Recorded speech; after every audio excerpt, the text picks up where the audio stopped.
Yo, salam passive income. Oke, ketemu lagi dengan saya Ros Perwita di podcast Berburu Multibagger ya. Dan di episode kali ini saya ingin menjawab pertanyaan dari teman-teman sekalian yang sudah teman-teman ajukan baik via kolom komentar dalam YouTube ya, dalam YouTube di episode kemarin maupun yang teman-teman tanyakan via DM Instagram ya. Jadi kalau teman-teman ingin bertanya ke saya yang mungkin mendengarkan podcast ini melalui aplikasi podcast yang tidak bisa menulis komentar ya, teman-teman bisa DM via Instagram ya. Instagram saya @eroseperwita ya. Nah, nanti jawabannya biasanya akan kita jawab di episode selanjutnya ya. Jadi silahkan teman-teman untuk tanya ke saya.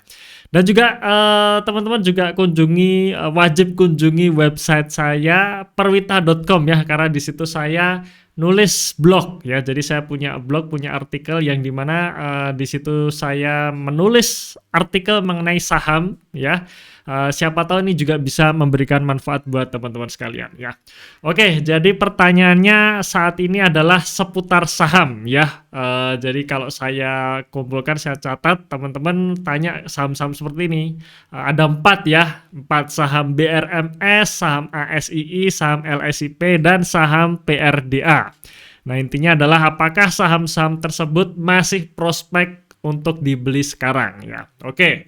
Cuman sebelum saya membahas ya atau saya bercerita mengenai 4 saham ini, saya ingin sharing dulu ya. Saya ingin sharing dulu mengenai potensi IHSG di tahun 2021 ini, khususnya di semester 2 ya. Jadi saya adalah salah satu investor yang optimis bahwa di penghujung tahun 2021 ini IHSG akan naik. Ya, akan naik, akan rally. Kenapa seperti itu? Karena kalau saya lihat data IHSG, pergerakan IHSG selama 13 tahun terakhir atau sejak tahun 2007, biasanya setelah terjadi crash besar, di tahun setelahnya atau tahun berikutnya itu terjadi bullish IHSG ya. Jadi saya bacakan sekilas ya. Misalkan kita anggap kita mulai dari tahun 2008. Tahun 2008 saat itu terjadi krisis subprime mortgage ya, yang membuat bursa di seluruh dunia juga berantakan, anjlok ya. Bahkan saat itu IHSG turun 60% dari level tertinggi ke level terendahnya. Turun 60% dan ya pasti banyak yang nyangkut lah ya tahun 2008 kemarin. Kemudian di tahun 2009-nya IHSG naik dan naiknya nggak tanggung-tanggung, 86%. Jadi kenaikan yang sangat signifikan setelah terjadi koreksi yang sangat signifikan juga. Itu tahun 2008. Kemudian masuk nih tahun 2011, ada fenomena krisis Eropa. Ya, krisis Eropa, krisis yang diakibatkan oleh hutang Yunani. Yunani nggak bisa bayar obligasinya sehingga membuat obligasi Yunani disebut sebagai junk bond alias obligasi sampah. Ya. Dan waktu itu juga berdampak ke Indonesia sehingga terjadi crash di mana IHSG turun dari level tertinggi sampai ke bawahnya itu mencapai 22%. Ya, tahu apa yang terjadi? Di tahun 2012-nya IHSG naik 12%. Ya. Itu tahun 2011. Kemudian masuk tahun 2013 ketika waktu itu Amerika mengurangi stimulusnya ya, mengurangi kuantitatif easingnya yang membuat juga terjadi gejolak pasar termasuk di Indonesia di mana IHSG koreksi sampai 23%. Dan apa yang terjadi di tahun 2014-nya? IHSG naik 22%. Ya, itu tahun 2013 dan tahun 2015 saat mulainya tapering dari Amerika, di mana suku bunga Amerika mulai dinaikkan sejak krisis subprime mortgage ya, akhirnya membuat dolar balik ke Amerika ya. Dan ya waktu itu saya juga masih sangat ingat tahun 2015 kemarin rupiah itu melemah hampir 10%. Jadi bayangkan ketika rupiah melemah hampir 10% itu juga membuat krisis ya. Kenapa? Karena transaksi kita dengan luar negeri itu sangat besar ya, baik ekspor maupun impornya. Ya, menyebabkan ya harga-harga juga bergejolak gitu ya. Harga-harga pangan bergejolak menyebabkan krisis ya. Dan IHSG saat itu juga anjlok 25%. Ya. Dari level tertinggi sampai ke rendah 25%. Dan apa yang terjadi di tahun 2016? IHSG naik 16%. Ya, sekitar 15 sekian persen ya, anggap sekitar 16%. Jadi ada rally. Nah, sekarang masuk nih tahun 2020 ya, krisis mayor ya. Krisis akibat pandemi COVID menghantam sektor real maupun sektor finansial. Dan IHSG turun atau koreksi sampai 37%. Saya masih ingat tuh, waktu itu IHSG di level sekitar 6.300, 6.400 langsung anjlok ke 3.900 ya. 37% koreksinya. Nah, itu tahun 2020 kemarin, dan sekarang tahun 2021, satu tahun setelah terjadi krisis.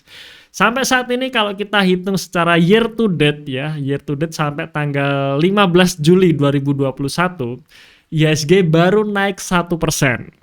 Ya, baru naik 1%, cuman untuk koreksinya sudah sekitar 10% ya. Dari level tertingginya, saya ingat tuh, di bulan Januari, IHSG sempat nyentuh di 6.500, kemudian di bulan Mei menjadi 5.700 ya, itu sekitar 10%. Nah, tinggal nih sisa di semester 2 ini, dan saya sih optimis gitu ya, bahwa di penghujung tahun ini akan terjadi rally. Karena ya salah satunya ya historis dari IHSG ini selalu menunjukkan seperti itu gitu. Jadi saya salah satu investor yang optimis bahwa di penghujung tahun 2021 ini IHSG akan rally. Paling tidak sampai awal tahun 2022 ya, awal tahun depan.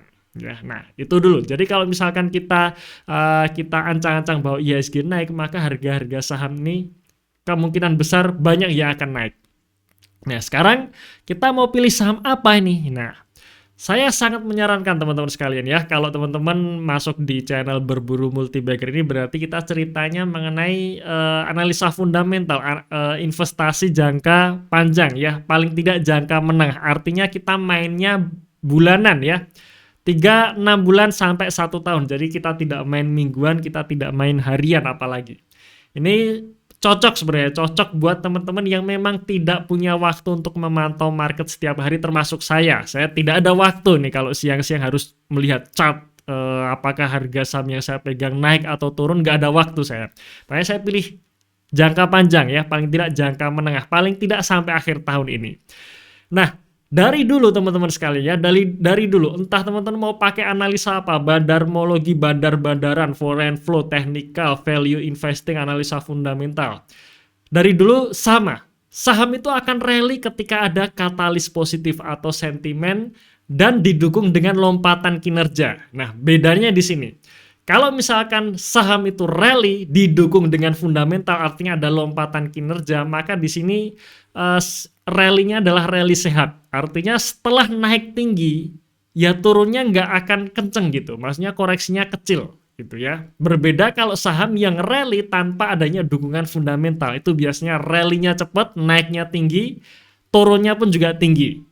Ya, jadi buat kita yang memang nggak ada waktu buat memantau market setiap hari, alias kita pengennya beli saham habis itu meninggalkan market, ya pilih yang punya fundamental bagus ya. Kecuali kalau kita memang full time trader. Full time trader, saya sangat menyarankan Anda pelajari pola saham-saham gorengan, karena saham-saham gorengan memberikan return tinggi di waktu yang singkat ya.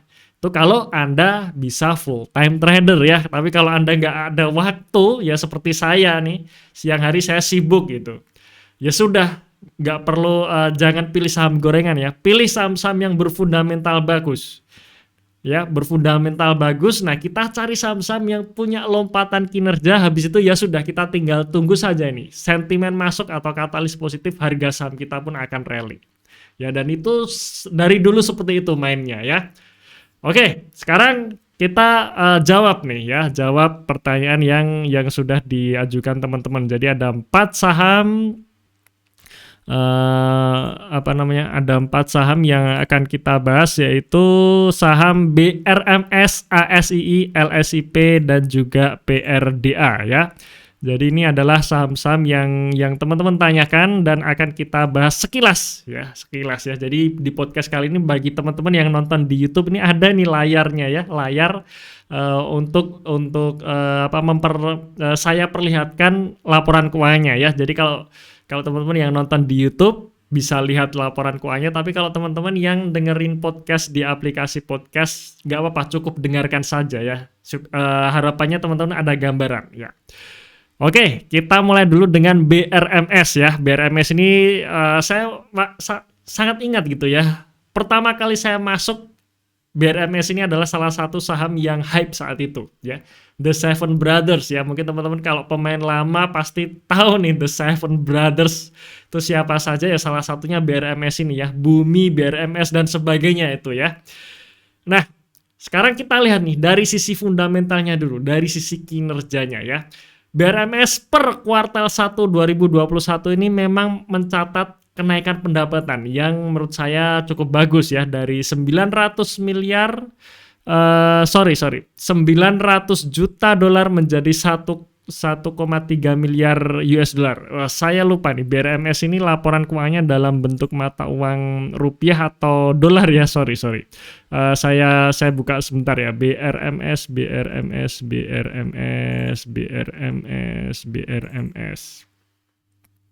Ya, dan ternyata dolar ya. Ternyata dolar. Jadi di sini adalah dalam mata uang dolar penuh. Jadi di sini 991.000 dolar ya, karena dalam dolar penuh ya, berarti 900.000 dolar menjadi 1,3 juta US dollar untuk pendapatan di tahun 2021 ini. Jadi memang ada kenaikan pendapatan ya, intinya ada kenaikan pendapatan. Tetapi kalau kita lihat laba usahanya minus gitu. Ya, kenapa bisa minus padahal ada pendapatan? Sebenarnya kalau kalau terjadi kenaikan pendapatan, harapannya laba bersihnya ini naik signifikan. Ya, laba usahanya, laba bruto, laba usahanya naik signifikan, maka di situ ada potensi nih akan menjadi beggars gitu kan, akan ada rally di saham ini. Tetapi laba usahanya minus. Ya, laba usaha minus. Memang laba bersihnya naik signifikan, hampir 1000% ya. Tetapi kalau laba usahanya minus, artinya apa? Artinya di sini ada keborosan ya. Kalau teman-teman lihat di sini ada beban usaha nomor 24 ini naiknya juga signifikan. Padahal teman-teman tahu nih, beban usaha ini di sini ada pos yang paling besar itu adalah gaji, ya, gaji, insentif dan sebagainya. Ya, artinya menurut saya ya ini perusahaannya masih belum efektif ya. Masih belum efisien. Nah, karena di sini kenaikan laba yang sangat tinggi ini karena adanya pendapatan lain-lain. Dan kalau teman-teman lihat di notes-nya, pendapatan lain-lain dari BRMS ini adalah penghapusan hutang. Ya, penghapusan hutang menyebabkan labanya tinggi ya. Jadi menurut saya untuk kenaikan laba bersih dari BRMS ini tidak wajar gitu ya, tidak wajar, tidak sesuai dengan fundamental sebenarnya yang harapannya ya pendapatan naik, laba bruto naik, laba usaha naik, laba bersih naik ya. Jadi kalau BRMS buat saya ini sedikit ngeri-ngeri sedap ya teman-teman sekalian ya, ngeri-ngeri sedap ya. Saya pun kalau misalkan saya beli BRMS kemudian saya tinggal tekan market ya deg-degan kalau saya deg-degan ini. Ya, cuman nggak tahu nih kalau teman-teman yang memang full time trader ya bisa dimanfaatkan juga, nggak masalah. Tapi kalau buat kita yang investing, kita beli habis itu kita tinggal ngantor atau berbisnis atau menjalankan rutinitas yang lain, ya buat saya untuk BRMS ini ngeri-ngeri sedap ya.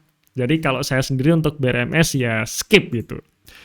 Oke, kemudian selanjutnya adalah saham ASII ya, atau Astra International. Kalau kita lihat laporan laba rugi per kuartal 1, ini adalah laporan kuartal 1 ya, yang saya tampilkan di YouTube ini. Kinerjanya masih menurun ya, pendapatan menurun, laba bruto menurun, laba bersihnya pun menurun. Tetapi saya memproyeksi di kuartal 2 ya, laporan keuangan kuartal 2 seharusnya bisa naik. Kenapa? Karena di kuartal 1 itu belum terjadi krisis ya, masih di bulan Maret itu awal-awal COVID baru muncul ya. Nah, kemudian mulai drop sekitar mulai di kuartal kedua. Nah, maka bayangan saya ketika kuartal 2 nanti keluar akan ada lompatan kinerja untuk ASII ya. Jadi di kuartal 1 memang belum naik, tapi saya optimis di kuartal 2 naik. Lalu bagaimana dengan harga sahamnya? Sekarang harga saham Astra di bawah 5.000 dan menurut saya ini murah gitu. Harga saham Astra di bawah 5.000 sekitar 4.700, 4.800. Ini seperti harga Astra sekitar tahun 2010, teman-teman ya. Ya buat saya ini murah banget itu. Apakah akan naik lagi? Saya sih optimis naik nanti di penghujung tahun. Karena Astra ini salah satu yang punya bobot besar terhadap ISG ya. Jadi ketika ISG naik, biasanya saham-saham big caps, salah satunya adalah ASI ini juga akan naik. Jadi di bawah 5.000 menurut saya murah. Targetnya berapa? Saya sih optimis sampai 7.500 itu bisa gitu ya buat ASI ini. Ya, cuman kapan ya nanti nunggu ketika katalis positif masuk. Pertama kita nunggu dulu LK kuartal 2 apakah kita confirm ya, apakah sudah terkonfirmasi kalau kuartal 2 ini kinerjanya lebih bagus dibandingkan kuartal 2 tahun 2020 ya. Kalau sudah positif ya berarti harapan naik ada, cuman seharusnya sih naik ya, seharusnya naik karena ya seperti yang saya ceritakan tadi tahun kemarin di kuartal 2 ini terjadi krisis. Oke, dan harga di bawah 5.000 menurut saya murah. Jadi kalau saya misalkan saya beli ASII kemudian di harga sekarang ya, bukan di harga tinggi tapi di harga sekarang. Kemudian saya tinggal ngantor, saya tinggal menjalankan rutinitas yang lain, ya saya lebih tenang gitu. Plus ya dividennya kan juga lumayan bagus gitu. Ya. Oke, itu mengenai ASII. Kemudian selanjutnya kita bahas mengenai LSIP. Nah, buat saya LSIP ini juga menarik. Kenapa? Karena pendapatannya naik signifikan. Ya, sekitar 50%. Laba brutonya naik signifikan, sekitar 150% dan laba bersihnya juga naik signifikan dari 80 miliar menjadi 297 miliar. Berarti naik kurang lebih sekitar berapa itu ya? 100, 200, 200 hampir 300%. Ya artinya apa? Ya artinya LSIP bagus dan saya optimis LSIP salah satu saham yang nanti akan rally. Mungkin sampai 50 sampai 100% kenaikan dari harga sekarang saya optimis gitu. Ya, saya optimis ya. Jadi tinggal nunggu waktu. Jadi kalau saya sendiri nih misalkan beli LSIP di harga sekarang ya, catatannya di harga sekarang gitu. Ya saya tenang gitu. Saya beli LSIP, saya tinggalkan sampai akhir tahun, saya hold sampai akhir tahun, saya tenang gitu. Tetapi ya tidak serta-merta langsung ditinggal begitu saja ya, tapi tetap dicek. Dicek ini adalah cek kinerjanya, laporan keuangannya. Kuartal 2 naik keluar, kita cek lagi. Oh, masih sesuai nih, masih naik kinerjanya, masih naik. Ya sudah, kita tinggalkan market lagi gitu ya. Kemudian kuartal 3 keluar cek lagi nih, oh kinerjanya masih bagus, ya sudah kita tetap hold saja gitu ya. Sesimpel itu ya. Jadi tidak kita cek tiap hari pergerakan harganya, tapi kita cek kinerjanya. Karena kalau kita cek harganya ya namanya harga itu setiap hari pasti gerak gitu. Ya besok naik, besoknya lagi turun, ya itu biasa gitu. Makanya kalau teman-teman yang full time trader ya teman-teman manfaatkan naik turunnya harga sahamnya saja gitu. Tapi kalau buat kita yang nggak punya waktu untuk mantau market setiap hari, ya sudah kita manfaatkan kenaikan kinerjanya saja gitu. Karena nanti begitu katalis masuk ya, nanti akan rally gitu ya. Nanti akan rally. Percaya deh sama saya ya. Salah satunya LSIP ya, cuman kalau LSIP ini saya optimis ya, tidak menjamin gitu. Ya maksudnya percaya ke saya itu ketika harga sahamnya rally tuh, harga saham rally itu ketika ada sentimen dan juga ada lompatan kinerja gitu ya. Nah, LSIP saya optimis, tetapi sekali lagi ya optimis itu bukan jaminan ya, optimis bukan jaminan karena saya juga tidak tahu nih apakah besok ya tiba-tiba corona meledak lagi, PSBB lagi, drop lagi ya siapa tahu ya karena saya tidak tahu masa depan. Tapi kalau sepanjang pemerintah masih bisa mengontrol dan sebagainya ya sepanjang sepanjang krisisnya tidak seperti tahun kemarin saja. Dan saya juga optimis sih. Hal terburuk itu sudah terjadi di tahun kemarin gitu. Ya tahun ini ya tinggal naiknya saja gitu ya. Jadi sekali lagi untuk LSIP saya optimis akan naik. Bisa 50 sampai 100% dari harga sekarang sampai akhir tahun dengan catatan kinerjanya selalu naik ya. Kinerjanya selalu naik. Jadi kita cek lagi tiap laporan keuangan keluar, kita cek masih bagus atau tidak seperti itu. Oke, itu mengenai LSIP. Sekarang yang terakhir adalah PRDA ya. PRDA ini juga bagus sekali ya. Kalau kita LSIP tadi belum naik, PRDA ini sebenarnya sudah naik ya. Di 1 bulan terakhir ini kurang lebih sekitar 70 atau 80% naiknya. Nah, inilah yang bisa teman-teman lihat. Kenapa PRDA naik duluan sedangkan LSIP belum naik? Padahal kalau teman-teman lihat laporan keuangannya PRDA ini juga lompat gitu ya. Kinerjanya lompat. LSIP pun kinerjanya juga lompat. Kenapa LSIP belum naik sedangkan PRDA naik? Karena PRDA sentimennya sudah ada gitu. Ya, sentimen ketika PPKM darurat, kemudian orang-orang mulai periksa ke laboratorium ya, tes PCR dan sebagainya ya. Kalau teman-teman lihat di jalanan, Prodia ini selalu penuh, orang antri untuk ngecek. Ya sudah gitu. Ini katalis positif gitu. Jadi saat beberapa bisnis ditutup harus menjalankan WFH dan sebagainya, sedangkan PRDA ini salah satu bisnis yang esensial gitu ya. Artinya semua karyawannya boleh masuk 100% boleh masuk. Ya sudah, ini sentimen katalis itu. Jadi sudah didukung ya kenaikan atau lompatan kinerja, sentimennya masuk, iya naik gitu. 1 bulan ini naik kurang lebih 70%. Apakah masih bisa dilanjut naik lagi? Saya optimis masih bisa lanjut naik lagi. Sampai berapa? Target saya sih 15.000 itu bisa gitu ya. 15.000 bisa sampai kemungkinan ya awal tahun depan lah ya. Nah, dengan skenarionya apa? Kok bisa saya optimis itu kalau naik? Ya karena tahun ini masih era pandemi di mana kesehatan masih dibutuhkan dan kuartal 1 saja ada lompatan kinerja. Teman-teman bisa lihat ya laporan keuangan PRDA. Pendapatannya naik sekitar 60%, luar biasa. Kemudian laba bersihnya juga naik sekitar 300 sekian persen. Ya, kalau misalkan kenaikan ini bisa dipertahankan, artinya kuartal 2 naik lagi ya, laba bersihnya mungkin naik lagi 400% misalkan. Kuartal 3 bisa naik lagi, ya sudah itu akan rally terus itu. Cuman ya perjalanan rally-nya ini ya nggak setiap hari naik ya teman-teman sekalian ya. Nggak setiap hari naik, nggak setiap hari arah nggak gitu ya. Setelah naik biasanya ada koreksi ya. Jadi setelah naik 70% ini saat ini PRDA memang belum kemana-mana dulu ya. Sideways, tidak turun tapi juga belum naik. Ya menurut saya nggak masalah ya.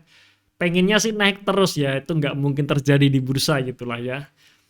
Pasti akan ada fase-fase koreksi ya, apalagi kalau naiknya ARA ya koreksi ARB itu sangat mungkin terjadi. Tapi apakah bisa naik sampai 15.000? Saya optimis bisa. Bisa sampai ya kira-kira akhir tahun ini atau awal tahun depan, tahun 2022 besok ya. Nah, itu teman-teman sekalian mengenai 4 saham yang teman-teman tanyakan ya. Semoga terjawab. Kemudian silakan kalau teman-teman mau bertanya lagi, silakan tanya lagi ya. Jangan khawatir teman-teman sekalian ya, karena saya akan terus insya Allah akan terus membuat konten-konten yang membuat konten-konten yang edukatif lah, insya Allah ya, bisa menambah wawasan dan sebagainya. Oke teman-teman sekalian, mungkin itu dulu podcast kali ini ya. Sudah 20 menit, saya takutnya teman-teman bosan dengarkan saya ya. Terima kasih sudah mendengarkan sampai akhir. Jangan lupa juga kunjungi website saya perwita.com, baca blog saya di situ ya. Terima kasih dan salam Passive Income.